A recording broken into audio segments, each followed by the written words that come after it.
Okay, good afternoon, everyone. My name is Claire Reedy, and I'm the Program Manager at the Health Federation of Philadelphia for the Mobilizing Action for Resilient Communities, or MARC initiative. I'm joined in the room by my colleague, Carolyn Smith-Brown, and we're delighted to have you all with us today as we wrap up the MARC Brown Bag webinar series. Before we get started, I have a couple of notes. This session is being recorded and will be archived on the MARC website. At the moment, all participants are muted, so please use the questions pane on your GoToWebinar control panel to share your comments or questions, which we'll be addressing at the end. Mobilizing Action for Resilient Communities is a learning collaborative of 14 cross-sector networks that are using the science of adverse childhood experiences to build the movement for a just, healthy, and resilient world. MARC is coordinated by the Health Federation of Philadelphia with support from the Robert Wood Johnson Foundation and the California Endowment. You can read more about the communities participating in MARC on our website.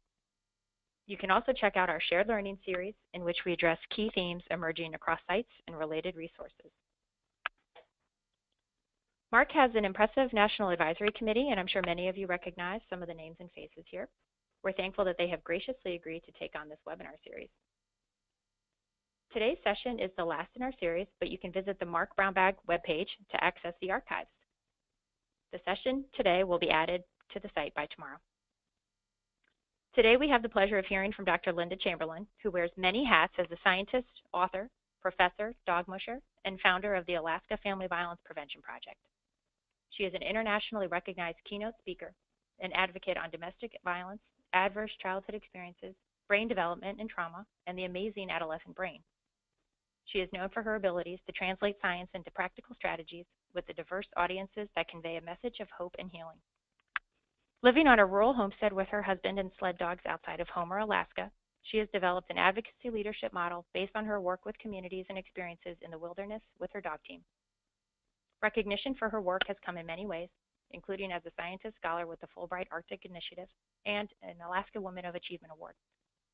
A current focus of her work is on brain-based strategies to address how stress and trauma are stored in the body, and she'll be sharing some of these practices with us today. Linda, we are so thankful for your contribution as a member of the MARC Advisory Committee and delighted that you could join us today. I'm going to turn the webinar over to you now. Thank you. Good morning or afternoon, depending on where you are, everyone. Hello from Alaska. And I'm really excited to be able to share Capacitar with you. And I'm going to talk a little bit about how I've changed in this work.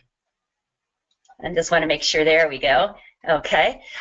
So as Claire mentioned, I started as a scientist and epidemiologist, and I've been working in that field for over 2 decades, really focusing on the effects of trauma and stress on the brain and looking at ACEs, adverse childhood experiences, and domestic violence relative to what happens when stress and trauma accumulate in the body and how that affects our health. And I've been in a huge transition as I've seen kind of a convergence of science, practice, and culture, which is such an important part of this as well. Whether we look at leading trauma specialists like Van der Kolk, who have clearly identified that movements that increase our awareness of our body and stimulate primitive areas of the brain are critical in terms of addressing how stress and trauma are stored in the body. Looking at the work of developmental biologists, particularly Bruce Lipton, and the great work he's done around the biology of belief and how the mind controls the body. And I think one of my favorite sayings by him, that while genes are important, quote unquote, it's the environment, stupid, that understanding how much environment plays into this, and then recognizing how self-regulation is a gateway to healing, to addressing how trauma and stress affects us. And I think the reports on toxic stress and self-regulation that have come out most recently through the Office of Planning, Research, and Evaluation are quite extraordinary, and us recognizing again how self-regulatory skills are a gateway to healing. And that is very much what the work of Capacitar, which I'll be talking about today, and other brain-body modalities that I've been focusing on are all about. And in many ways, in the words of Pat Kane, who's the founder of Capacitar, science is catching up with a lot of cultural wisdom. Many of these practices are very multicultural, and they speak to the essence of when we talk about resilience. And now that we are in the 4th generation of resilience research, just recognizing that from a biological perspective, resilience is really about the ability to modulate and harness the stress response. More than what the stressor is itself, is what our response is to it. We're all born with innate resiliency. We have the capacity to develop resiliency skills. We also lose it when we miss that opportunity, or we don't build our personal toolkit to address how stress, secondary or vicarious trauma can affect us in the work we do. So ultimately, a resilient individual isn't someone who avoids stress, but someone who learns to manage stress. And the tools around that are very much what we're going to be talking about today, that really harness the potential for our brains to rewire and the instinct of our bodies to heal. So I'm going to start us with a self-care exercise, and if you're interested in listening to an audio, there's video. All you have to do is Google or search soft belly breathing. This is the work of James Gordon and the Center for Mind-Body Medicine. And it's called soft belly breathing. So I'm going to ask you right now, and we're going to be doing a few different exercises through this training, because that's what it's all about. Capacitar in particular is highly interactive, but this is an exercise that is often a breathing exercise that is often done before staff meetings at the Center for Mind-Body Medicine. And when you think about how our breath, which is such an incredible tool in dealing with how our bodies feel and how we deal with stress, because when we talk about anxiety, the first thing to be affected is our breath, and our breathing changes as our emotions arise. So I'm going to ask you just to get comfortable in your chair. Ideally, your feet will be on the ground, on the floor, not crossed if that is comfortable for you, or if you're sitting on the floor, then crossed knees are fine. And just gently allow your breath to deepen. And I'm going to ask you to breathe in through your nose and then out through your mouth. And this might feel unfamiliar at first, but if you'll just let it happen, it's a very relaxing way to breathe, and it will get easier. And if you're comfortable to do so, I'm going to ask you to close your eyes, or even a downward gaze. And the reason for doing that, again, if you feel comfortable to do so, is that it allows you to go inside of your body more and get more of a kinesthetic sense of what you're feeling. And as you breathe in through your nose and out through your mouth, start to let your belly be soft, your stomach muscles relax. As you do that, it's going to allow more air deeper into your lungs. And of course, oxygen is the food for every cell in our body. So as your stomach muscles relax, your belly softens as you breathe in through your nose and out through your mouth. All of the rest of the muscles in your body are going to start to relax. And if any thoughts come, and they will, just let them go. Just release them. Your only job is just to let thoughts come and let them pass as you gently bring yourself back to soft belly breathing. And as you inhale, you can say to yourself, soft. And as you exhale, say belly.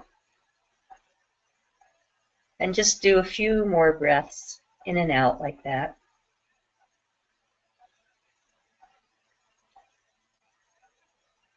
And when you're ready, if you've closed your eyes or gazed down, just start to open your eyes or bring your gaze back up. Reconnect with the room, whoever's around you. Let your attention come back. And just take a few seconds to notice how you feel. Are you a little more relaxed? Maybe your shoulders have dropped down. Colors in the room seem a little brighter. People will say their eyes feel more focused, that they're more aware of what's around them.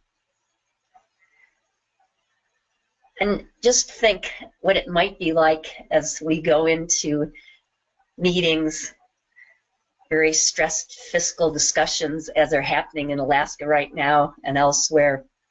What this can be like in just 90 seconds or so, to be able to bring ourselves to a state of relaxation. Think of the amazing work of Herbert Benson and others on relaxation response, how we can shift our body, our brain bodies from that fight, flight, freeze, or sympathetic side of the nervous system into parasympathetic, from the survival response to the relaxation response, because it's very hard science. It's a powerful tool, and it can happen in seconds. So thank you for doing that with me.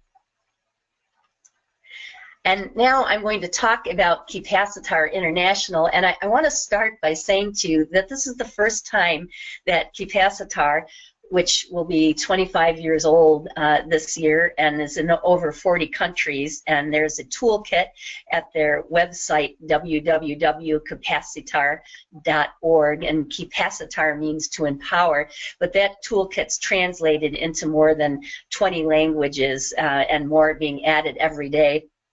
But this is the first time that we're sharing this information in a webinar, because traditionally the trainings don't use a lot of PowerPoint. It's obviously going to be a very interactive training as I share with you some of the skills, so it's very much about doing. Although as I start sharing Capacitar in more and more settings, like with school superintendents, hospitals, hospice, lots of different settings for self-care and addressing trauma, I'm often first delivering a lot of the science and then going into the practices. We're going to focus primarily on the practices today, but we're also looking at how to bring this into a webinar format. We use a popular education approach of all the modalities that I've been training with around brain-body strategies. This is very key because we need very simple tools and skills that people can learn, whether I'm talking to 5 people or 500 people in a refugee camp or a war zone, which are settings that Capacitar frequently works in, that people can easily learn. It's for adults, it's for children. Adults can teach children, families can share, children can teach adults. It draws from many cultures while also it being very science-based. So that's been part of my job, is pulling in all the science around it. It's a great time to be doing this, but there is also a very strong cultural basis to this. And again, it very much builds on the wisdom and instinct of our brain bodies to heal. And there are many tools that you can see at the website about Capacitar. We use many different modalities and practices. I've highlighted in the aqua colors some that I'm hoping to share with you today in the time we have. But we use bilateral and cross-lateral movements. We use a lot of movement, period. So think about how the brain loves, stimulates, is self-soothed with rocking, drumming, rhythm. Pel Gum is a type of energizing movement that we use. We use modified Tai Chi, again, modalities that are very easy for adults and children to learn and take home, and this is their personal toolkit. I'm going to share a couple hand gestures for self-care, also called mudras. We use acupressure and holds extensively. We'll be doing a little bit of acupressure and also finger hold practice, which is used in many, many settings. Additional practices that we won't get to today: body scan, we use visualization, we did a little bit of controlled breathing, mindfulness, centering, EFT, emotional freedom technique, thought field therapy, tapping in, which I may mention something at the end. You may have noticed that NREP, the National Registry for Evidence-Based Practices has brought thought field therapy in. The VA, Veterans Administration, is now using tapping in a number of different forms, and we expect to see emotional freedom technique, which is under review with NREP, to be coming in soon as well. But it's very much about empowering people in their own healing practice. So right now, I'm going to ask you to do a cross-lateral movement with you, very timely, because this is about getting those two hemispheres in your brain connected. The brain body, again, loves to cross the body, and we know that of left hemisphere deficit is so typical with trauma, and how often our brains aren't getting the crosstalk when we're under stress to work the best that it can, its potential. So I'm going to ask you to cross. Ideally, your feet are flat on the ground, and you are going to cross your left ankle over your right ankle. Switching is something we can do while we're sitting. Now extend your arms in front of you and turn your hands so that your thumbs are going to be pointing towards the ground or floor. And if you have any shoulder issues, then just be mindful of how much you do of the rest of this movement. Cross your right hand over your left and interlace your fingers. And now bring your hands to the center of your chest, if that's okay to do so. So I'm just going to rest my hands on my chest. So I've now crossed my body in two ways, with my ankles and my hands. And take the tip of your tongue to touch the upper front of your teeth. So right where the gum line meets your upper front teeth. And then just take a few breaths in deeply. And I'm going to do that now without talking.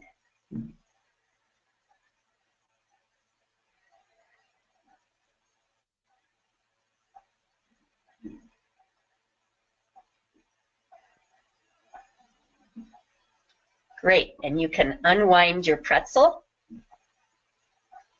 and cross your feet.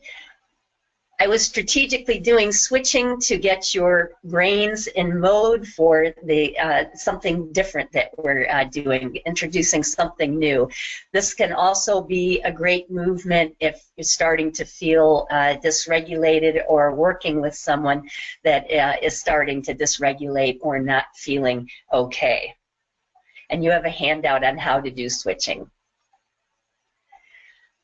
So this is very much about talking about some tools for taking care of ourselves. Again, only do what feels comfortable and safe with you and for you. And if you have any discomfort or distress in what we're doing, just take a rest, a few breaths in and out. And switching, again, is a great movement to do for that cross-lateral and to kind of transition if something isn't feeling okay. I'm going to talk to you about a couple of hand gestures and share a little story around that as well. We're going to do the protective shield, which is you can see the photograph up on the top showing the hand position, but what we're going to do is make soft fists with both of our hands such that the thumb is on the outside. And now take your thumbs and rest them on the second joint of the ring finger or the fourth finger. And I'm going to cross my right arm in front of my chest. So my right arm down first, and now my left arm over. And my fists are just below my shoulder joints. And I'm going to take a couple of deep breaths into my upper chest. This is called the protective shield, and it's very much about protecting harm from outside of ourselves and just a sense of empowerment with that deep chest breathing. So I'm going to share a little story with you about when I use this, because I often am talking about data, trauma data around adverse childhood experiences, domestic violence, and I'm working with very multicultural, highly traumatized audiences. Anchorage is now the most culturally diverse city in the world. I work with many different tribes and ethnic groups in the US and the lower 48. And so when I am asked to go into that situation and be talking about data like this, or I am sitting in a talking circle where I am hearing about a tremendous amount of adversity, this is a movement that I will share. And I realized the power of it when I was in northwestern Alaska about a year and a half ago, and was had a very mixed audience, many men in the audience who were elders and hunters, and realized I needed to do something before I started talking about the data that I was asked to share. And when I talked about the protective shield, and when I looked out in the audience and I saw the men sitting there doing this movement, simple tools to, again, give a sense of empowerment and bringing breath into it. And when we talk about resting in your safe place, which is a position that you see in the photograph with the woman in the yellow sweater, right hand over heart, left hand over right hand, and then we breathe deeply into our heart center. So very much, you know, where our hands are, into our chest, while having the thought, the focus of cultivating a sense of safety and peace. Think of the amazing research of HeartMath, over 40 studies now in peer-reviewed journals, and what we are learning about the connections between the heart and the brain, and the ability of the heart to bring the brain into coherence, which is about balancing sympathetic and parasympathetic nervous system, autonomic nervous system. These are very powerful tools that help our brain body to become our ally and enhance body literacy. So these are two examples of hand gestures that we use in Capacitar. Now we're going to do some acupressure points, and I think everyone is familiar with the science around acupuncture these days, which is very well established, but there's a growing body of science around using those stimulation points with doing acupressure with our fingers. Typically we're talking 1 to 3 fingers. We either hand, or sometimes we're using both hands. We use the tip of the finger. We're talking light to moderate pressure, so anything that we do in Capacitar should never hurt or use a lot of pressure. The body is very sensitive, and interestingly, as the brain research grows around this, we're finding that these stimulation points can be very key relative to decreasing activity in the limbic system, particularly the amygdala, where we think about those midbrain structures that are involved with fight, flight, or freeze in our survival response. So we're talking about very simple tools to be able, again, to self-regulate, to be balancing our autonomic nervous system. And I think it's quite extraordinary that as someone who has dealt with panic attacks, that it was only within the last few years, as I started training in these modalities, to find out that a simple point, a simple acupressure point right beneath our nose, and if I use my index finger, I can use my finger like this, or my knuckle. I can even lean down on a table to be putting the pressure there. And this point, and I'm going to move away from it for a moment just so you can hear me speak clearly, but if we are talking children, systems clear, respond very quickly, so we're typically talking about 1 minute for an adult, maybe 2 minutes or so on that point. This is a great point for crisis, panic, and feigning. And while I was in a training situation where a classmate of mine fell and had a very obvious fracture of the wrist and wanted to get up, and we were trying to keep that person calm while waiting for emergency medical services, this is the point that we used. So just again, to do that right under the nose, And we can hold this point for, we'll just do a little less than a minute with moderate pressure and breathing with that. So we always bring the breath into it when we can, but just the pressure alone is an excellent point for panic attacks, crisis, injury situation, self-soothing and calming.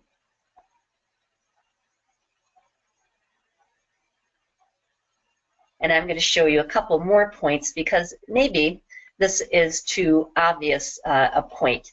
At one point, I was working with someone who was accompanying a youth into the court system, and they were holding, it's interesting how our bodies know to do this. If we think about Temple Grandin and understanding that she needed pressure on the body, how we use simple tools like weighted blankets and vests with kids. And so this child was going into court doing a pressure point that was a little bit too obvious in the court system, just intuitively doing that. But another point for anxiety, crisis, overwhelming feelings, we can just go from our hand, either hand, doesn't matter, and down from the little finger under the wrist, and find that pressure point, or find that point that indents under the wrist. You're going to feel a little indentation like that upper picture, and you know, pressing in with our index finger. This is a point that is easy to hold and not be obvious about it, so that I could be doing this and putting my hand in my lap under the table. So again, you know, 1 to 2 minutes holding that point can be very calming. And I was in a talking circle situation recently where I really wasn't able to move and needed to do something for myself, just because the trauma I was hearing about was overwhelming, and this was several hours in length. So again, simple tools. If you're like, you know, many of us carrying a lot of stress that gets accumulated in the neck and shoulders, a great release point is taking our arms, and we can cross them or hang them straight. I'm going to cross it first using the 3 fingers on each hand, and just hang your arms on your shoulders. And your fingers are going over the top of your shoulders. With the 3 fingers, you don't have to be exact, but we're talking about the center, over the clavicle, or that bone you feel, to a bit of a hollow, that it rests easy to hang your shoulders, or your arms on your shoulders. If it's hard to cross your arms, you can do it like this. But this is a great set of points for anxiety, overwhelming, and releasing that stress and tension, because we are often holding our shoulders up like turtles in their shell, and we don't even realize it. So again, children a minute or so, adults 2 minutes or so is ideal. Moderate pressure. Another point that can be a great point for helping with dysregulation and calming is the sore spot. We call it sore spot or tender spot. It is only on the left side of the chest.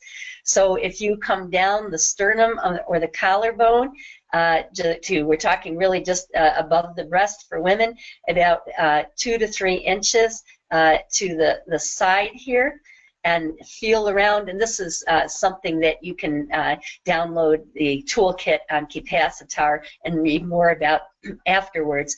But there is a very sensitive neurolymphatic zone point here.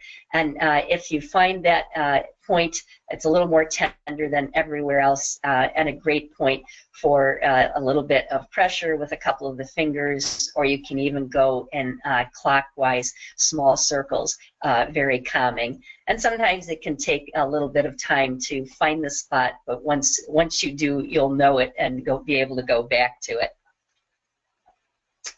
I'm just going to mention a little bit more about acupressure points, because a lot of us, I think, know from the bracelets that we will get to wear for nausea when we're on boats or sitting in the back of a bus and such. Well, that's what we're talking about.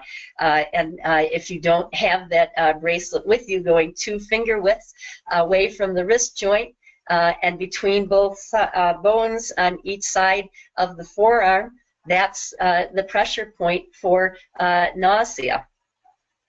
So that's what those bracelets are doing with the little buttons on them, is they're pressing right there.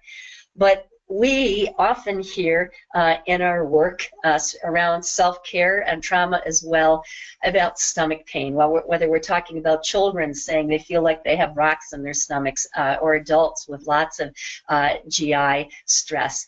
And so taking, again, our 3 fingers and coming to find the cheekbone and coming underneath the cheekbones and then a little up and inward on both sides. Very key points for stomach pain, anxiety that we feel in the stomach. We see, of course, lots of things gastrointestinal with stress.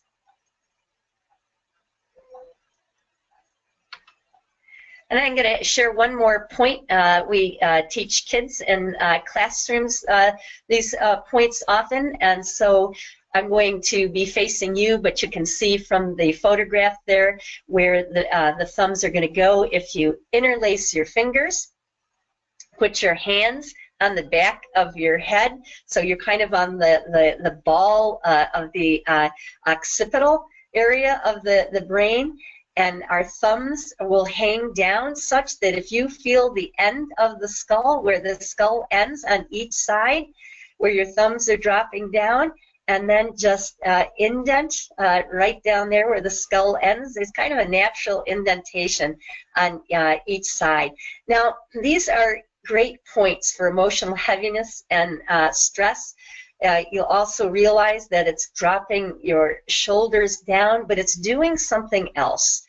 We get the advantage of breath, the calming of breath on the brain, because when your arms are in this position, you are automatically doing more deep diaphragmatic breathing.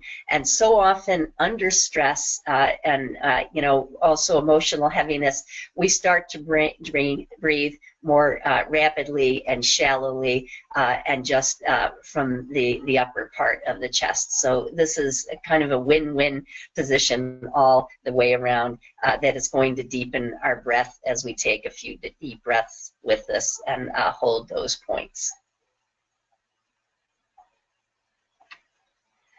And now I'm going to talk to you about finger holds, which are used for managing stress and emotions, used extensively. We're actually training a lot of hospital personnel in this, homeless shelters, hospice, both for caregivers and for working with clients. You can do this for yourself. You can also do it for someone else.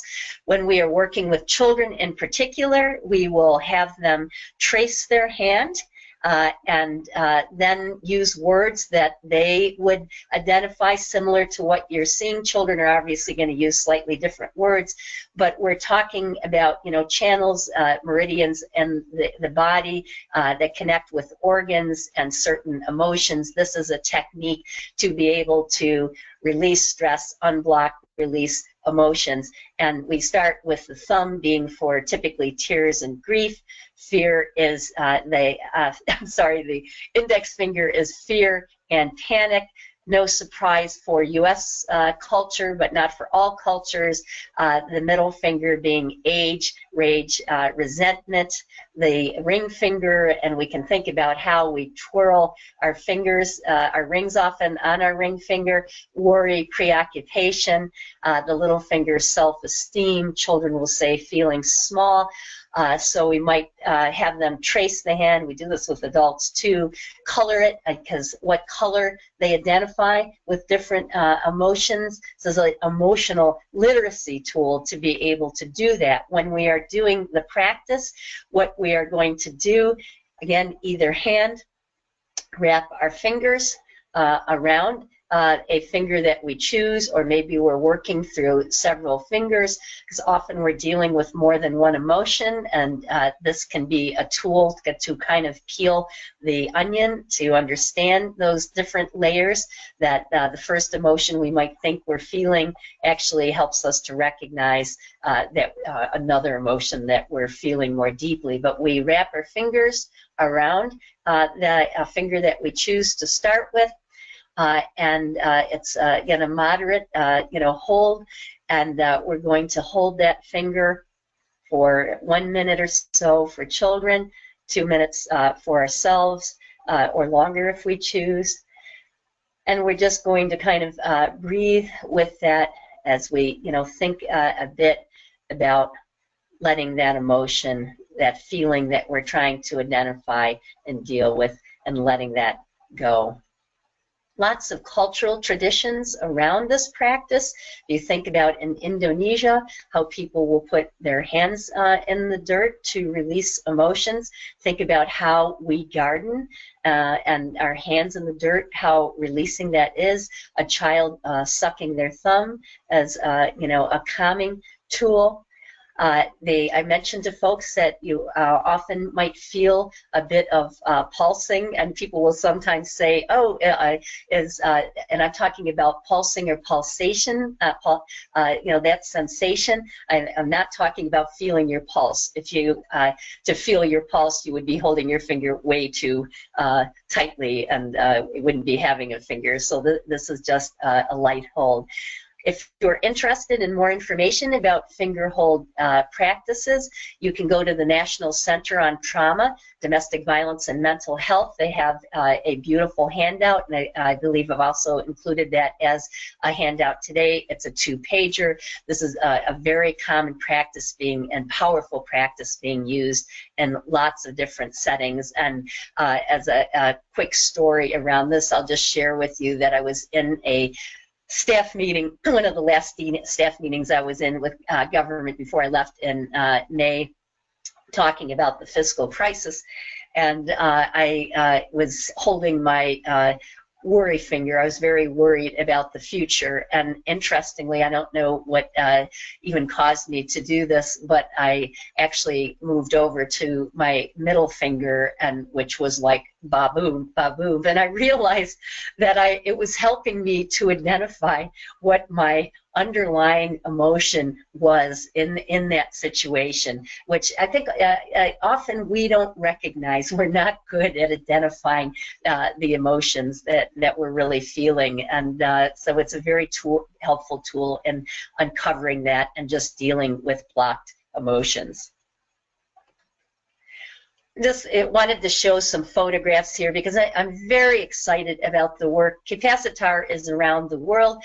If you go into their website, you will be able to access newsletters, the work that we're starting to do here in Alaska and elsewhere. But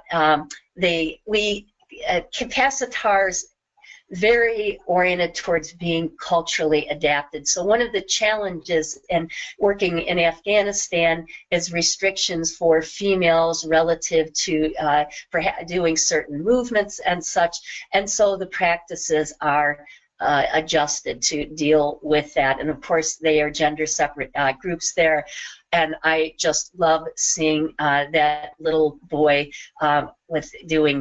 practicing with the men, and he's doing the stomach position there for stomach pain. If you would go to Afghanistan and the history there, most people do not want to identify as being traumatized. What people understand, and as we're talking about vicarious trauma, is high levels of stress that is affecting us physically and how we feel and our social emotional well-being. And therefore how these tools can be used in different ways to deal with that. So I have a few more minutes. I see a couple minutes, and then I want to open to questions, but I wanted to give a homework assignment.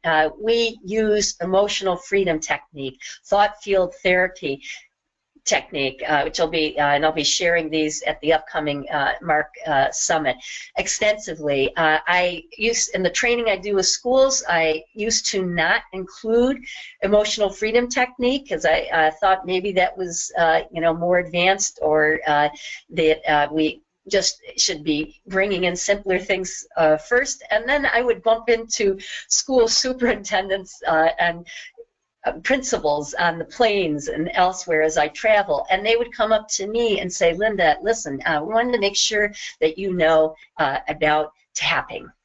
Because we had a situation with a student, or we have staff who are doing this. And I now, when time allows, include that in any training that I can. In this case, because of time constraints, I'm going to mention a new modality, in particular called resource tapping, or tapping in, that we have added to the strategies that we are using. And if you're familiar with EMDR, eye movement desensitization and reprocessing, and what that has meant for the treatment for post-traumatic stress disorder.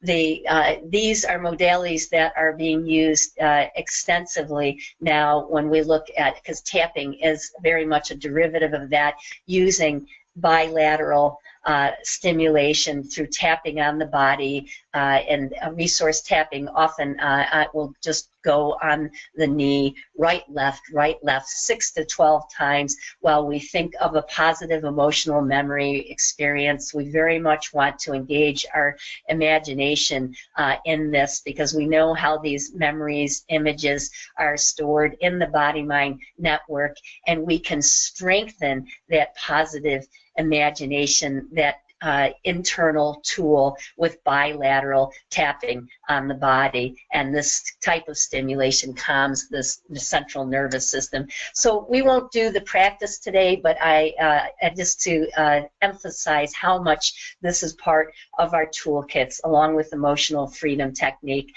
And if you download the toolkit for Capacitar at their website, it will walk you through traditional emotional freedom technique, or tapping. And I'm happy to, talk with folks, answer any questions more about resource tapping. But you can look at Laura Parnell's Tapping In, which is a great resource around this. So I want to open up now to questions and comments, and I greatly appreciate the time that we've had to talk about this work. Great. Thank you so much, Linda. I have a question here already lined up. And the participant is saying they recently spent 2 weeks in Kavik, Alaska on the North Slope, and found that the wilderness survival really helped me to get in tune with the body and emotions. Is there something I can read or research about how nature connects us to our bodies, trauma, and mind? Well, that is a great question, and I may have to ponder to come up with a specific resource around that. I would suggest that, I think in a lot of ways that Bruce Lipton and the biology of belief, while initially he's very much talking about the importance of quantum physics in understanding this work, something that we ignored a little bit earlier because we were so focused on the genetic or gene component, but that he brings an appreciation to that, because again, about how environment plays into this in every possible way. So when you start thinking about environment, and not just the immediate environment, but how nature comes into this. And I'm thinking of a book, and the title that, is it Nature Nurture Deficit? I will come up, I suspect some of you know the book that I'm talking about, that is basically around Back into the Woods, and the fact that kids aren't spending enough time outside and in nature, and what that means for our brains and well-being. So I think that would be one title that I'll need to double check in case anyone else isn't thinking of it, but it's talking around the topic of nature neurodeficit and how nature plays such a huge role in this. And I would be happy to, check around some other resources. Because I live so much in my environment, I haven't thought about it particularly in terms of a resource to pull, but let me see what I can find. I think, Linda, this is Claire. I think maybe you're thinking of Last Child in the Woods by Richard Louv. Yes, that's it. Okay, thank you. Great. So then I have two questions, and I'm going to read them both, so we have 1 minute to go. And one is, do you have any tips for implementing these techniques in a chaotic group environment like a classroom? And the second one is that you mentioned people don't like to identify as being traumatized or with having had trauma. And can you say more about that and how you handle that when working with groups? And I'm sorry, we only have about a minute, so. Okay, so two quick questions. Work, with schools and the classroom extensively around helping schools to become trauma sensitive. And what I would suggest in that setting is that you start with movement. That we do a lot around, mindfulness for sure, but with highly traumatized children and adults for that matter, by starting with movement first and getting them focused on the movement and the fact that they need to move because of how that blocked energy and how blocked energy when you block up emotions and energy, it comes out as unwanted behaviors. So using some of the Pal-Don Gum tools, the movement, the glitter bottles, and physical tools along with it are great. And relative to my comment about not wanting to identify as traumatized, that's why we very much talk about this as tools for stress and well-being. People understand and they're on board for stress, and those are the words we use. Thank you so much, Linda. You did an excellent job answering those very quickly, so I'm going to throw one more at you then. So have you or do you know if people have used these techniques with young children between birth and 5 years of age? Absolutely. One of the most recent trainings I was doing with the early childhood intervention program. These things like the finger holds, we will do belly breathing, but instead we put a stuffed toy on the child's tummy and belly buddies, and watch it go up and down. We can totally translate these tools to very young children, and they get it. Meanwhile, we're working with teams that have videotaped these techniques and have them on their websites and such. So it spans the ages. That's wonderful. Thank you so much, Linda. Again, we really appreciate you joining us today, and for everyone listening in, this has been recorded, and we'll be putting it on the MARC Brown Bag webpage shortly. So I hope you all have a great rest of your day, and thank you again, Linda. Thank you for the opportunity to share. Have a great day, everyone. Take care. Bye.